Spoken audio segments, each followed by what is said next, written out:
চার ছক্কার টি-টোয়েন্টি মানেই ব্যাটারদের দাপট। তবে এই মিছিলে ব্যাটারদের লাগাম টেনে ধরাই আসল কাজ। পাকিস্তান সুপার লিগের এবারের আসরে ঠিক এই কাজটি দারুণভাবে করে দেখাচ্ছেন বাংলাদেশের দুই পেসার মুস্তাফিজুর রহমান ও তরুণ তুর্কি নাহিদ রানা।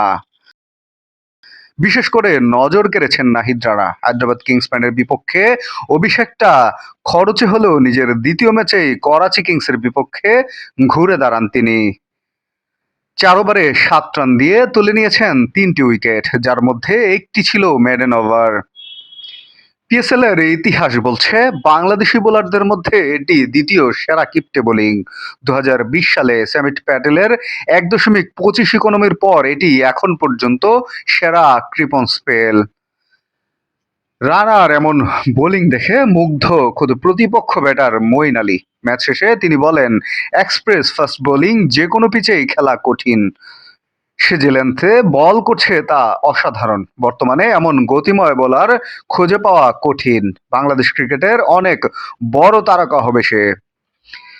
অন্যদিকে কাটার মাস্টার মুস্তাফিজুর রহমানও নিজের নামের প্রতি সুবিচার করছেন। ১৩ ওভারে ৭.৭ ইকোনমিতে তিনি নিয়েছেন ৪ উইকেট। মজার ব্যাপার হলো, মুস্তাফিজের ইকোনমি বর্তমান বিশ্বের অন্যতম সেরা বোলার শাহিন শাহ আফ্রিদির চেয়েও কম। বিশ্বমঞ্চে বাংলাদেশি বোলারদের এমন দাপটে বোলিং দেশের ক্রিকেটের জন্য বড় এক স্বস্তির খবর।